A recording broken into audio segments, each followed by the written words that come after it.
Hey, everybody, welcome back to Your Full Crew podcast, the last one of the year. This is Don Zoldi, your host and CEO of P3 Tech Consulting. And I'm Mike Peel, your other co-host.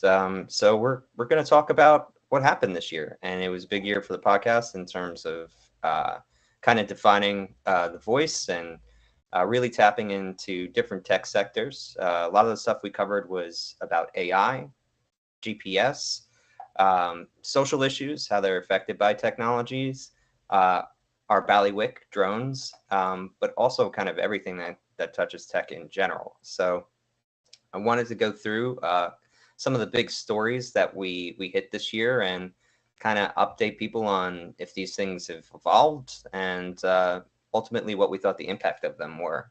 So we're going to start off with number one over here. And this might not seem that significant now, but Figure emerges from stealth with first images of its humanoid robot. So humanoid robots and why they were either a thing or just a headline this year. So Don, what were you thinking when humanoid robots started to come up on the podcast? Well, first of all, I was thinking, why do we need them? But, Mike, just to back up for a second, I think this was a show, if I recall correctly, with Andy Henson from SAIC and Victory Igbino from Aero AI in March. Mm-hmm. And these guys did such a great job. We talked about a lot of things, but this humanoid robot was really interesting. And Mike, we saw a lot of robots this year. Uh, you know, including humanoid ones that felt that they could run the earth better than humans. So what we're seeing in this technology is this continued evolution, and the question is, where is this going? I could see, and I think we talked about on the show, maybe in a factory, it might make sense for a humanoid robot to literally take the place of a human and be able to have that same functionality. And maybe in medical care, this could make sense. We saw some of that on the show too. But it'll be interesting to see where this goes. What do you think? Well, I think knowing the difference between where AI technology is and where humanoid robots are, or just robotics in general, I think a lot of this is hype, right? So what we saw was Elon and Tesla releasing their humanoid robot this year, and I think it's kind of indicative of like an over-promising that's been happening among the largest kind of tech personalities. Um, I'm not big on humanoid robots. I just don't understand what when they're deployed, how they're going to be deployed, and why you couldn't use a human. A perfect example of this is I saw on LinkedIn they had a robotic arm that could pump your gas. And when you saw how inefficient it was, and the fact that we've already trained consumers to pump their own gas, the question is, why would you use a robot there? So, Well, Mike, I can answer that. At least in Jersey, I think they still like make a person from the gas station pump yep, your gas. it's required by law there. It's like maybe the arm will work there, but like you're right. It's just like this might be another example, Mike, of technology in search of a problem to solve. Mm-hmm. We're seeing this in some areas of tech where people are coming up with these cool ideas, but there's really no market for it. And they're saying, you really, really want this thing. And arguably some people would say that about advanced air mobility and air taxis. So Yeah, I think it's just a general like kids reading sci-fi books and wanting to bring that to light when they become rich adults. And some of the things are good ideas, and some of them are really just fantasies. So humanoid robots, if they have a place, I don't think we found that place yet. Medical might be it, but I think you really have to make up the difference on some AI stuff and coordinating that with the robotic physical element to get to a point where I think we can make that claim that this is something right around the corner. But So, Mike, robotics was one of our super hot topics this year. But before we get into AI, which was obviously one of our other ones, let's talk about Elon for a minute, because mhm, Elon, has crossed almost all of these topics. yeah, And when you look back over the year, it's just like, what is going on with Elon, in 2023? Yeah, and he just lost a Starlink contract. I think it was last week or maybe even the last day or so. Essentially, the idea that Starlink was going to bring the internet to rural areas, um, it was determined that it's too expensive and that it would actually lock people in and lock the government into a contractor that has been proven to be unreliable, as we've seen in what happened in the Ukraine. I mean, you don't know where he stands on it, but he could shut down the whole system. That seems a little bit strange and vulnerable, especially for a government contract. And then also, just simply the price. A lot of this guy being heralded when he was really making amazing things happen, I think was fronted by two things. One, he had like unbelievable amounts of money that he made off of PayPal, which is actually a fundamentally pretty simple technology. And some credit has to be given to not only the team, but also Peter Thiel for PayPal. And then secondly, the money was free. You know, the Fed rate was low. And what you're seeing with not just Elon, but all of these tech personalities is that without that free money, they actually can't get things done and can't motivate people the same way, with the exception of, I think we'll bring it up, probably Sam Altman is one of the success stories in terms of at least getting people to move and create something. But, Mike, speaking of Elon, we saw, like the Cybertruck, window gets smashed, and now it's back. It's like better than ever. What, 0 to Yeah, 125 but in it cost 60 like seconds or whatever. 75% more than they quoted it being when they announced it. So, And it's, yeah. frankly, it's ugly. And we were just talking about this in my house. Like, okay, who's buying this thing? Like, No one. what truck driver, like the F-150 Lightning, Ford did a great job with that thing, right? But Yeah. this is like, what The even is this F-150 thing? And Lightning is like they took the Cybertruck announcement and said we could do better than that for actual people that'll use a truck. yeah, and then we saw Starship and that thing exploding, and then of course, speaking of exploding, Twitter Yeah. to X. I Yeah. mean, And I've been on and off Twitter. It's not as useful as it used to be. There were ebbs and flows. Honestly, when he first got on, I was like, how bad could it be? And then it got really bad for like a month. And I just like gave up on it. And then I came back at one point just to do some work, and my feed was amazing. It was everything that I actually, I had gone through and tried to filter things out. Everything that I was trying to get the algorithm to show me, it was finally showing me. But I lost the itch for it, so I again stopped using it. And then when I came back like 2 weeks ago, I was like, this is a cesspool again. And the problem is all the good people have left. Nobody trusts that anything is going to happen there. And I think a lot of people realize that Twitter actually wasn't driving the things that they thought it was for either their business or their personal brand. And the minute they turned the faucet off and they said, I'm still alive, suddenly they realize, like, this isn't valuable to me. So, and then he had that amazing moment where he basically gave the middle finger to Bob Iger at Disney and all advertisers, saying that they're killing the platform, it's not him. And it's like, dude, like, I don't know, like, seek some help at this point. You're in business to serve people, and actually all of these platforms, if you think it's serving you, the user, and you're not paying for it, truth is it's serving advertisers. So that was his client, and he told his client to go f themselves. So I don't. yeah, and then there's this Grok thing, Grok, not Yeah, Gronk. that's We all know Gronk and love him, right? But like, no, Grok. yeah. So Grok is they incorrectly so it's a sci-fi reference in the announcement. I think they incorrectly attributed it to Hitchhiker's Guide to the Galaxy, which it has nothing to do with. But you know, I think there's even indication. I think it got caught. Well, actually, not caught is the right word, but basically, it had a line of text that said this was generated by OpenAI. So either OpenAI's ChatGPT is just actually generating so many responses on the internet that that's actually part of the pool that Grok is training on, which is kind of funny when you think about it.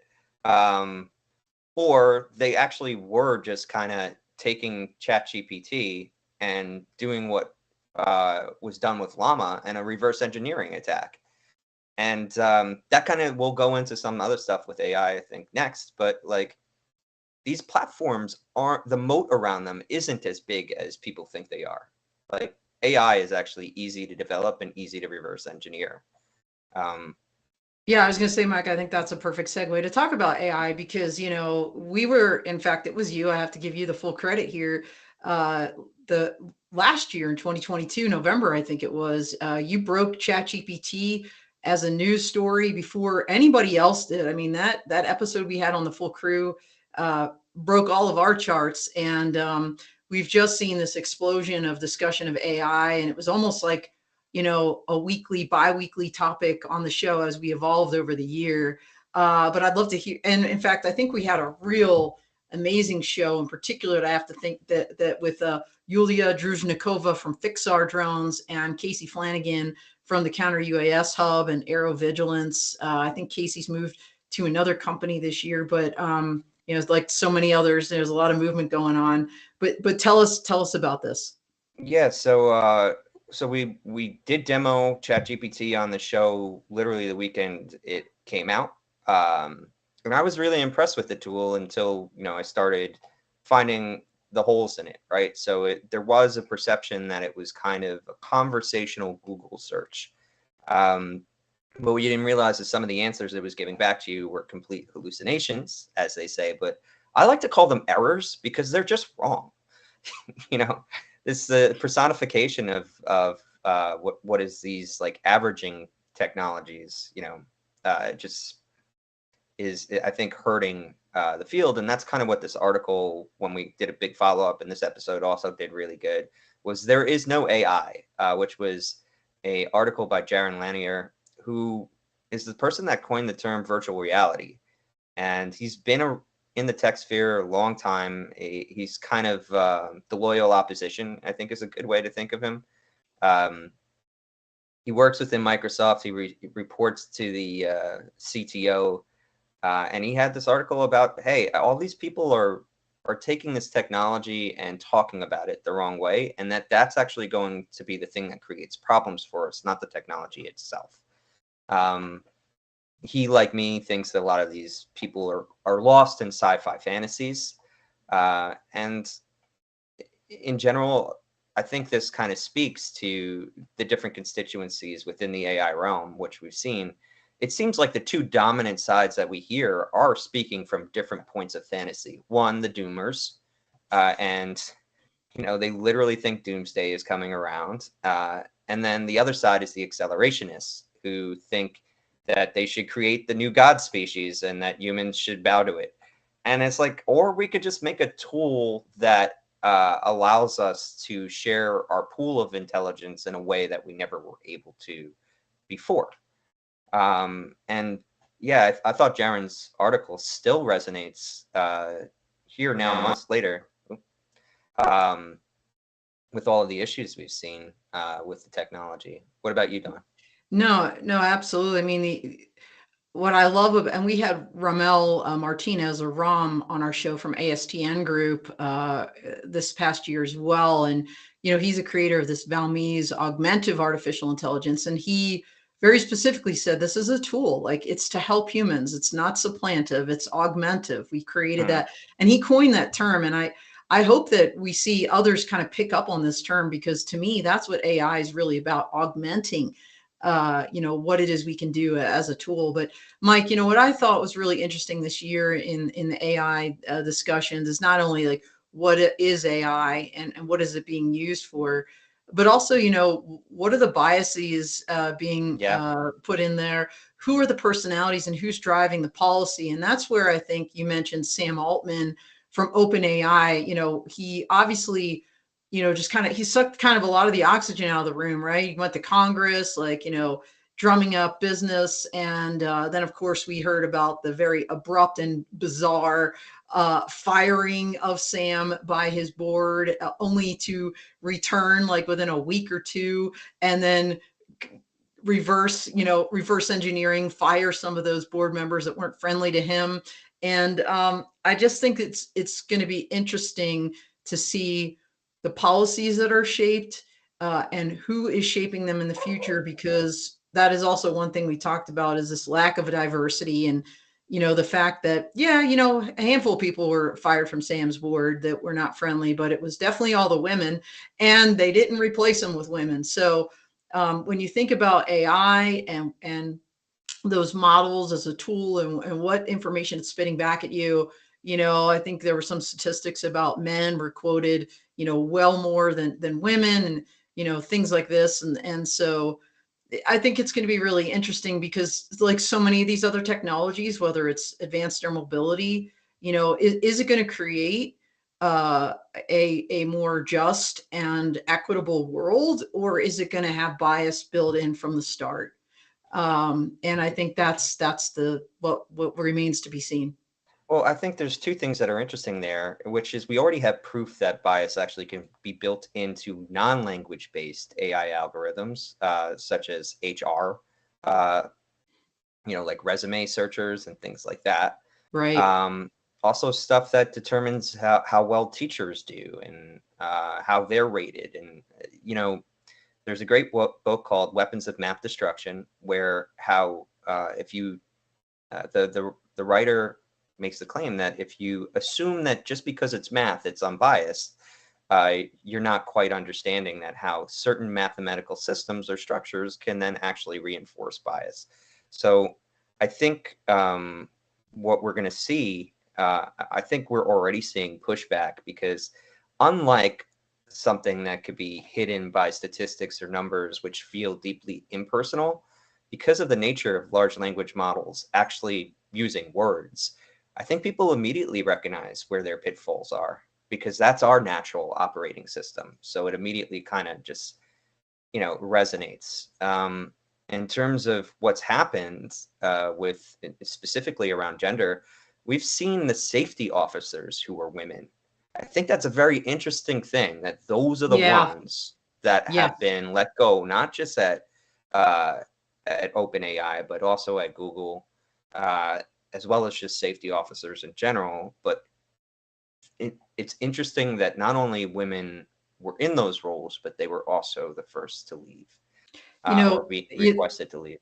Mike, I think you're talking about the show there with Tracy LaTourette, the Colorado's first woman fighter pilot, and then Mhm. Matthew West from Hawk Aero Safety. And it was Matt that brought that up. It's like, this is really disturbing, like that the safety people are being fired in these AI, shakeups. And Mhm. so Mike, that's something we talked about a lot this year too, kind of the the wild kind of like sine curve that we saw this year in tech and the workforce, and folks, big companies folding, letting people go, bank issues, all kinds of issues this year, I think, in 2023 in tech. And as you said, the money isn't coming so easy as it had been in the past. No, I think you're seeing a lot of faults in the crack and or cracks in the fault line, and it really, I think we're going to look back at the last decade and say this was only possible because there was so much free, unnaturally free money in the market, and we were supporting 15-to-1 failure rates for investments essentially, and that's just not. I mean, as we pull the money back and we realize these things aren't funded by actual customers, by actual markets, uh, they actually can't survive because they're not useful products. that's that's kind of the sad commentary of it. I wanted to also bring up this other article because this was a trend we saw in AI was people getting caught thinking it could do more than it could. Um, Yes. and I don't know if this qualifies legally as fraud. I've looked into it and I'm not sure, but it's at least deceptive, right? And we saw a lot of companies attempt to do this where they put a fake AI writer up. Uh, and ironically, most of the ones that got caught didn't get caught because they used the AI tool. They got caught because they used the stock image from the site with the AI tool. Literally what Yeah. Hey, happened Mike, here, that was a Sports Sports Illustrated. Illustrated guy. And after our show, they fired him.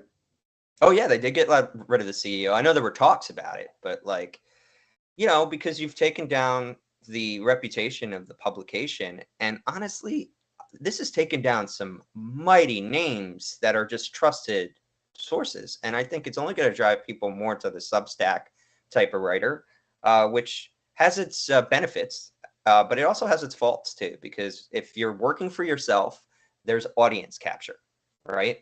But if you're working for yourself, you're more likely to listen to your audience than, let's say, a pharmaceutical company that's pressuring you to think this way or that way about your newscast. So, and that's just one example. It goes with every industry. It goes even with research institutions on college campuses.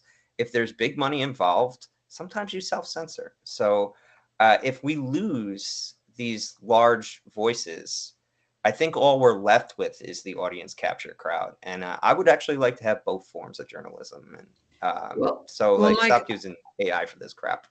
before we pivot away from AI, the last thing I want to say about it is I think AI was also very reflective across the board of other technologies where law, policy, regulation played a huge role. Yes. You talked about writers. We saw the Screen Actors Guild go on strike. A big part of that was like, hey, you're not going to use our images, train AI on our images and then not pay us and things of this nature.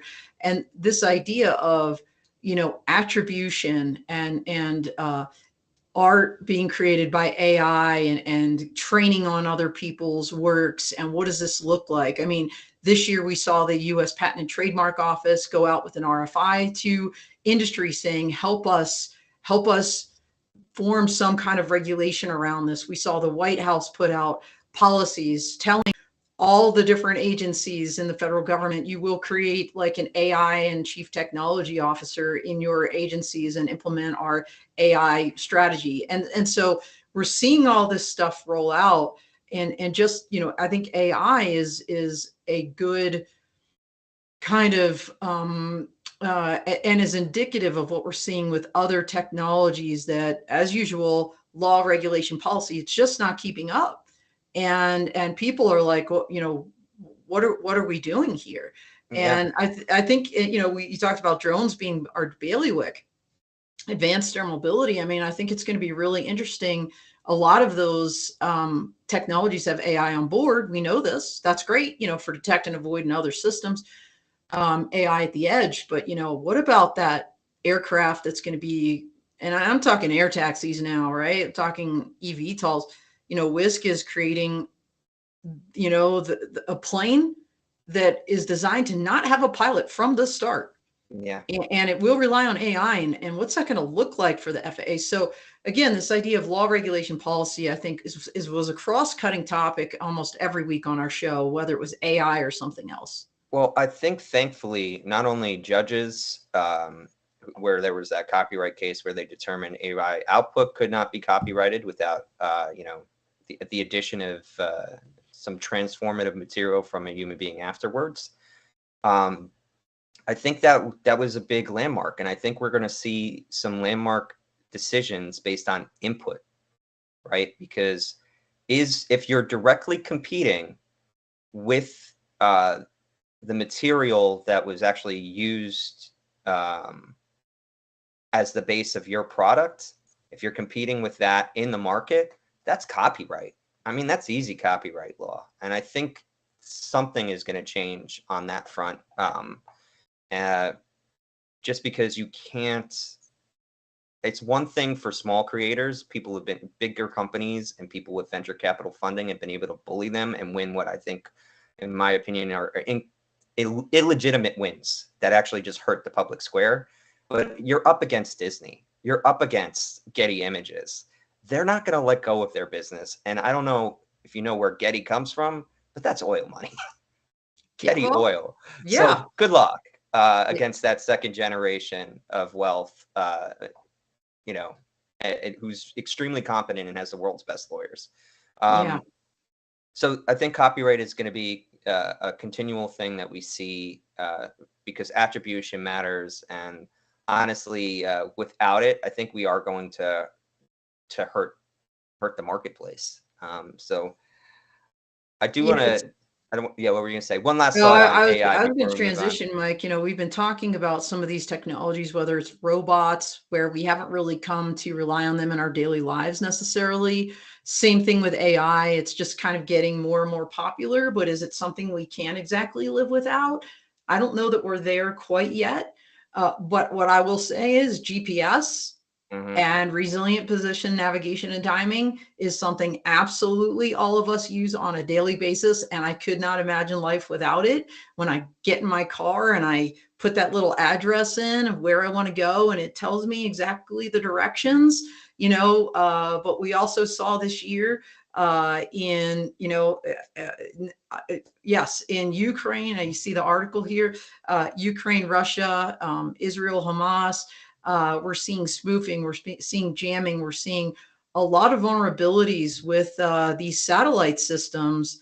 And this article talks a little bit about that. And this show, if I recall correctly, was with Anaya Naran from Geospatial World and Joshua Resnick.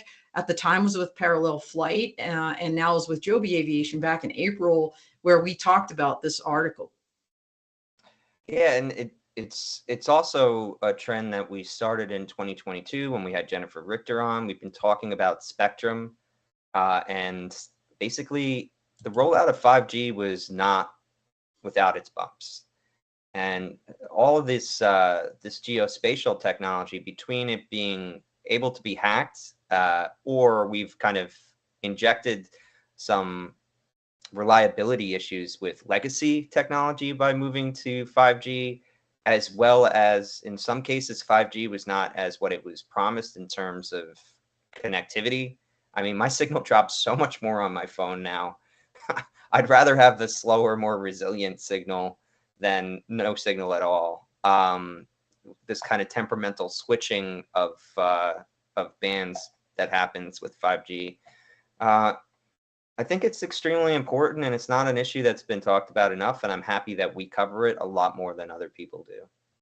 Yeah, you're talking about communications links in particular. PNT is literally like position, navigation, and timing. Like our critical infrastructure relies upon it. Every single human relies upon it every single day. And life without it, nobody can imagine that. So, the latest update here is that, at least in the US, the Department of Transportation has put out an RFI about what they're calling complementary PNT. They're looking for other technologies in the event, because GPS, Yeah.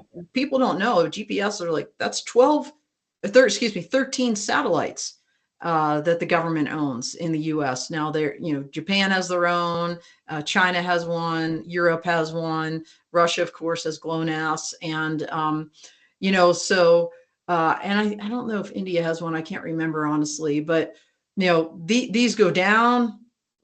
It's a big, big problem. Things will go seriously awry. Planes will fall out of the air, crash into each other, just as one small example. So yeah, absolutely. This was a big issue: communications and position, navigation, timing. And we're seeing, as you said, Mike, some of these legacy technologies and even the rollouts of the newer ones causing issues with spectrum and things like this. So I think this is something we're going to continue to see. I just posted an article about 6G, and somebody said, "Oh my God, I'm still using 4G on my phone." So, Yeah. and of course, we saw the 5G, like you said, the interference. All the different aviation stakeholders were up in arms, like this is going to interfere with our avoidance warning systems. And there was a delay rolling out some of that 5G this past year. So again, really, really interesting times for this. But Mike, I think to kind of end on a note that, again, I think cuts across a lot of different technologies that we saw throughout the year, is what you mentioned at the beginning of the show: this idea of kind of social impact, Hmm. social responsibility, and how are we addressing this? And Looks like I lost you. Hold on one second. Let me get you in there. there I So, am. Yay. so why don't we recommend Ring cameras? This was like a bomb dropping when Wired put this out, and it was Ernest Huffman. So that's NCT COG and Anthony Vitone's episode. So Anthony from Drone Up. And Ernest actually brought this to my attention, and he's an awesome dude. And he's also, a big supporter of, law enforcement and things like that. But when he saw this, he questioned whether or not law enforcement should have the access that they have. And essentially, Ring cameras created this social kind of interesting social problem by creating an opportunity for neighbors to essentially rat on each other, or create kind of fake paranoid fantasies, which were them making it to police officers. And then, now that police have a back door to what would essentially have been a private technology in the past, right? If you put a camera system or security system around your property, that was to protect not only your Fourth Amendment rights, but like literally protect you physically, right? And now it's like it's completely open, not only to the police, but it could be backdoored by hackers too. But what was interesting about this is that sometimes the hack is somebody who isn't competent in technology. It's just somebody with a social problem. And I think this really kind of hit home for me. A lot of issues about privacy that sent me down a rabbit hole with that. And just the general danger of centralizing information that necessarily doesn't need to be. And we've seen that with hospitals. Literally, the hospital system got hacked here. I forget which provider it was, but I got a notice that their third-party security firm let all my medical information out. And not just me, other people. And they don't know which information and to what degree. And what's my recourse? I could join a class action and get $10 from it. And the problem is, and think about this, that's HIPAA information. So it actually does have protection. It does have regulation. So if that information is vulnerable because it's overly centralized in a way that it never was, imagine all of the other stuff that does not have that protection, which is literally everything else under the law. All of your other information is less secure than that. So I totally agree, Mike. As I think about this article that Ernest provided, again, I think it's indicative of so many other technologies as they emerge. The big three: safety, security, and privacy, are always concerns. And in this case, the safety became an issue. People put these Ring cameras out for their own safety, but then they started being used for racial profiling, and they were making their own neighbors unsafe, or some little kid that knocks on the door. We saw crazy things happen this year, like people getting shot in the face because they rang the wrong doorbell.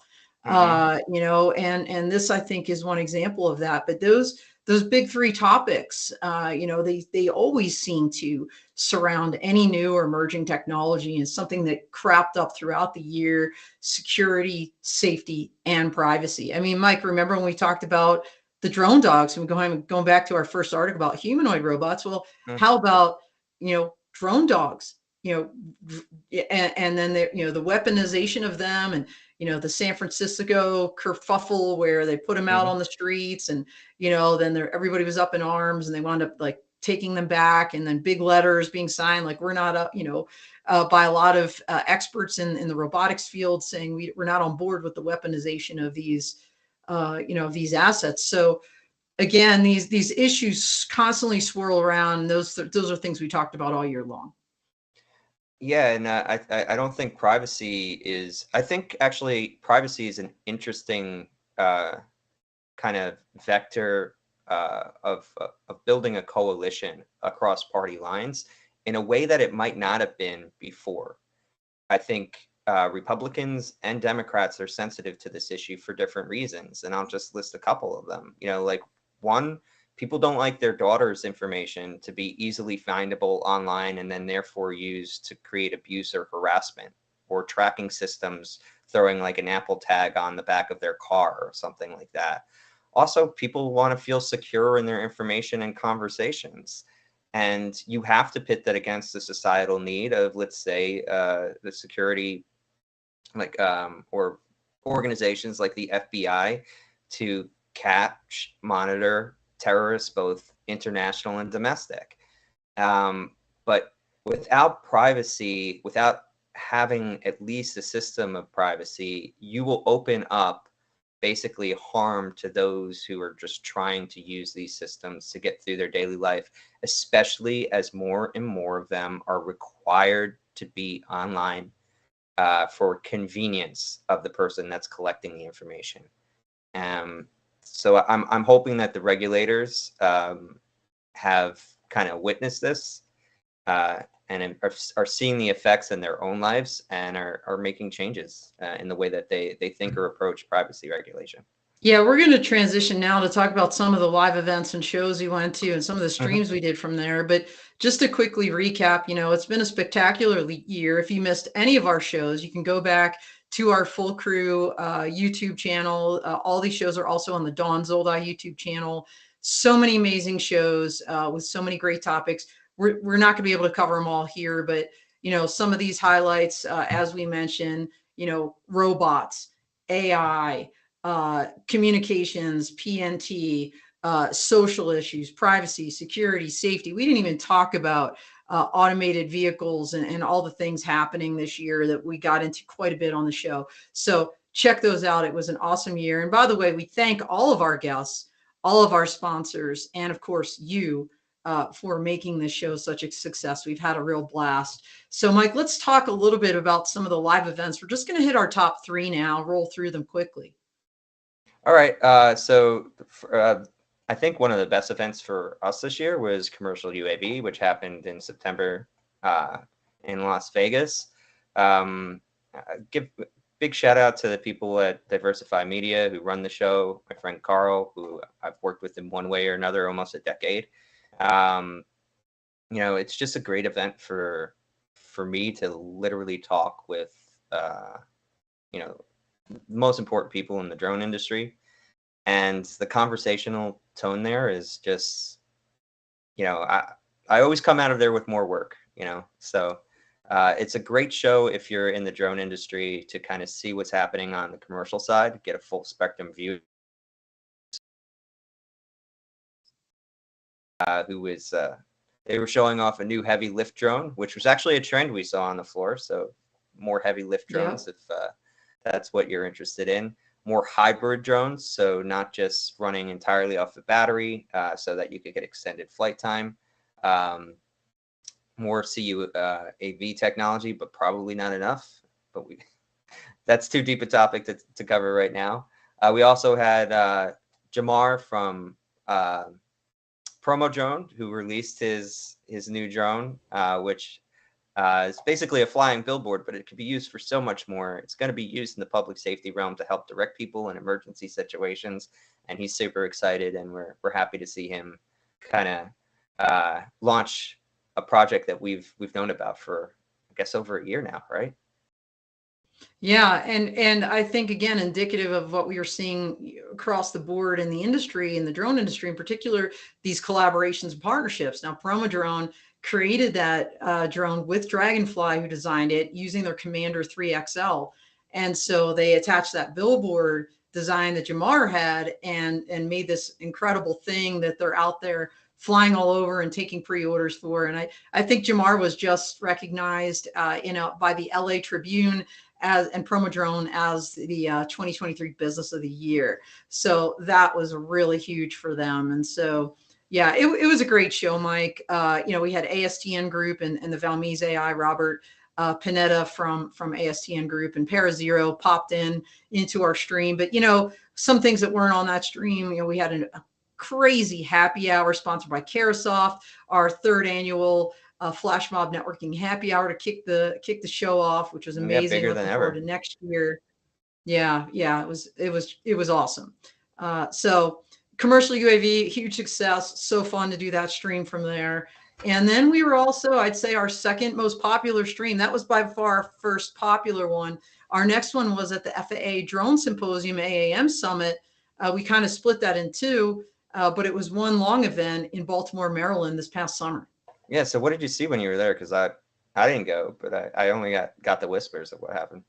Yeah, so Mike, NASA was out in force, as obviously the FAA, discussing advanced air mobility, UAS traffic management. You saw some AAM companies there. We had Over Air on the stream, and the FAA had a lot of announcements. They just kind of pushed out a whole bunch of things this late spring, early summer.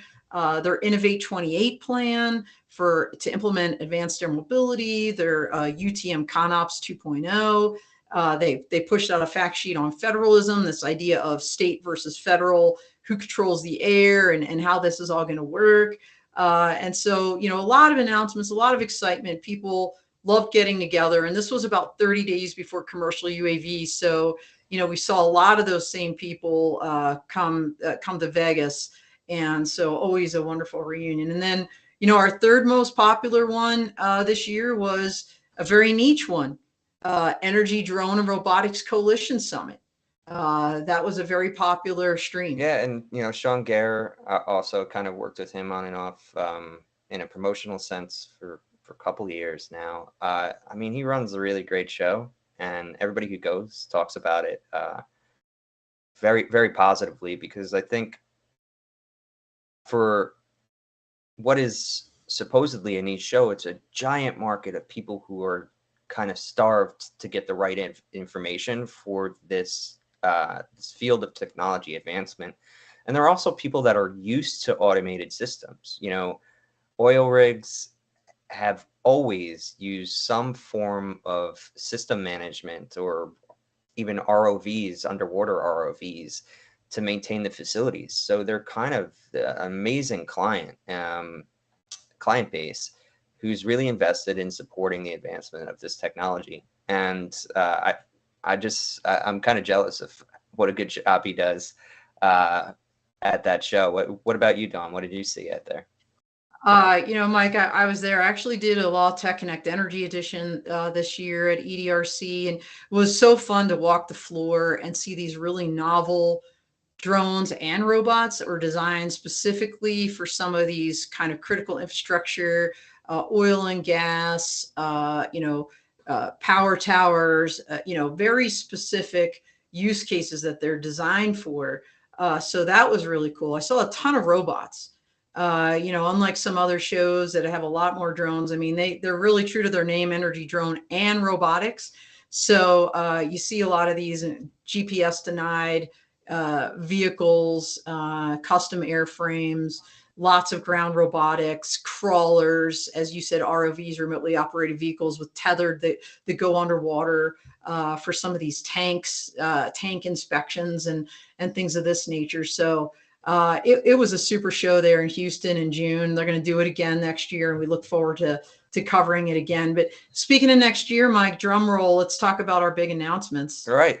So you want to start off with Lacey on the tilts on January? Yeah, absolutely. So just to break it down, because Mike and we do a lot of things, and I think people get confused. Our full crew brand, if you will, is something Mike and I created together, and actually is a couple subcomponents. So our full tilt, TILT, Tech Industry Leadership Talks, is part of that kind of full crew ecosystem of platforms. And we had a lot of great shows this year. So check those out. Also on the Full Crew YouTube channel or Don Zoldi YouTube. But we're kicking off the year on January 16th with Carahsoft leader Lacey Ween. Her theme that she selected is Leaders Build Relationships. And so I'm really excited to have Lacey on the show and hear about her journey and how that helps kind of create the culture in the autonomy robotics line of effort that she oversees there at Carahsoft. Yeah, if you want to see somebody who's just good at their job, and I'm sure she put a lot of work in there to get there, but she feels like it's just naturally talented, that good at her job. Check out her Donna Drones episode. You'll find out everything you need to know about Carahsoft, but also some interesting things about what it takes to actually serve government purchasers and connect great products to a client base that has some pretty strict requirements and pretty high needs for reliability. So definitely a great episode. Go check that out to give yourself a little preview of what Lacey will bring. And then we also got another friend of us returning in February, so Airspace Link. So those are the Team Helander over there, but also we've had their CTO on our Full Crew podcast, which was a really good episode in 2022. They'll be doing a product demo with us on February 20th. So do you know what that's going to be, Dawn, or can we not spill the beans yet? No, we can talk about it. So Airspace Link pushed out their AirHub portal this year. In fact, I wrote a white paper about it. We talked a little bit about it on the podcast, but they're going to actually give a real up and close personal walkthrough of AirHub portal for you on February 20th. So check that out. And again, we've got the tilt, we've got these product releases or worldwide releases of very specific products as part of the Full Crew world of platforms. And then of course our live stream. So Mike, tell us a little bit about where we're going to be next year. For the Full Crew. So where we're going to be live streaming from. Okay, yeah. All of our different streams kind of part of that Full Crew world of all platforms. Right. So you're going to be at CES in January, which I think is a tradition now, right? Can we call it a tradition? Yeah. So CES, of course, the biggest consumer tech event in the world, happening in Las Vegas. It's going to be at the beginning of January, and then you're heading from there to Geo Week. So when is that, and where is that taking place in February? So Geo Week is first of all, CES is in Las Vegas. They take up the whole city, and we'll be doing a stream on or around January 9th. The ironic thing about doing these live streams, even at these big tech shows, is that the Wi-Fi is awful. So we'll see how that goes. We'll be streaming at some point or doing a premiere. Geo Week is in Denver in February, and that is February 11th, 12th, 13th. And then for the first time, I'm going to hit the Drone Responders Summit. Their public safety summit in March. I'm going to say it's the 12th and 13th in Williamsburg, Virginia. So Charles Werner asked me to come out there. So we'll be doing a stream from Williamsburg with the public safety folks. And we'll just kind of end on this one. Last but not least, we'll be, Mike and I both will be at AUVSI Exponential out in force in April. That is the week of April 22nd in San Diego. Kick off the week, really Sunday the 21st, my networking happy hour, my Law Tech Connect workshop on Monday the 22nd. That website is live, by the way. You can get a link off of my website. Our Scholars program is live. You can apply to go for free. So check all of that out. It's going to be an awesome year. We'll do the stream. We're actually doing a special booth stream with True Weather Solutions from their weather pavilion on Tuesday that week. And then Thursday, we'll do the kind of the more general live stream with several companies on that. Yeah, it's going to be another great show. I'm happy it's in San Diego, so I can stay at my cousin's house and visit some family while I'm there. But San Diego is also a beautiful place. There's a reason they call it sunny San Diego. So I'm excited again this year because last year's show just felt like business was getting back to usual. I think that's very, very important for the drone industry. And what I also saw, speaking of which, what we saw at Commercial UAV, there was a lot of industry collaborations that were forming there. A lot of handshakes were happening. And I think people were finally making connections that we've been waiting for a long time, especially in the commercial drone space. So it's going to be a great show, as always. Excited to go in April. And if you want to get a preview of the Law Tech Connect content that Dawn does, we've been releasing those. I think we only got like one more to go. We've been releasing recorded sessions from that event. And it's not just for legal stuff. You're going to learn a lot of things about industry, IP, and drones on the battlefields and the different contexts for which drones are used and ways they're thought about that I think is important for any business to know. So go check that out if you haven't already. Yeah, absolutely. Thank you for that, Mike. It's on my Law Tech Connect tab on my website, P3 Tech Consulting. And to end the show, last but not least, our biggest announcement for next year with regards to the full crew, Mike. Yeah, so we're going to be changing the format to a topic-based format based on what we've been kind of seeing, what people are responding to. We felt that we could take some of the best voices that we've had dotted over the year in a single category and just put it all under one giant piece of content once a month. So the first one's going to be in January, and we're going to be discussing AI with this little bit of a bent towards the ethical considerations, since the social impact seems to be so not only prevalent, but actually a consideration for the engineers. So that's going to be interesting. We have Satya Malik from OpenCV. We're going to have Ram from ASTN Group. Who else do we have in mind, Don? Patrick. We also have Brigadier General retired United States Army Pat Houston. Pat was very high up in the Army JAG Corps. He's a licensed attorney and helped formulate the DoD's AI policy. Still very active in his retirement in AI on several different boards and whatnot. So, and Pat was in our very first Law Tech Connect workshop ever. And he's going to make a reprise. He's coming back this year. We're going to have a specific AI panel at Law Tech Connect. So you'll see, Pat, we're trying to plug in, I am anyway, a lawyer policy person for every show, just to kind of give that perspective, because once again, the law, regulation, policy and ethics really cuts across all of these different technologies. So it's going to be a great month in January with AI. So follow us and you'll see when that's coming out.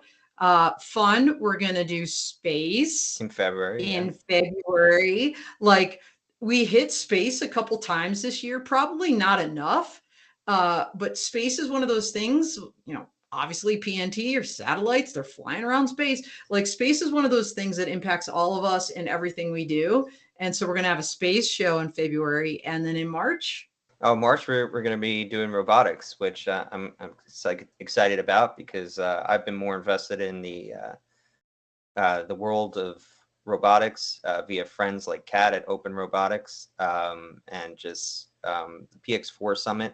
We've been integrating that ecosystem more with robot operating system as time goes on.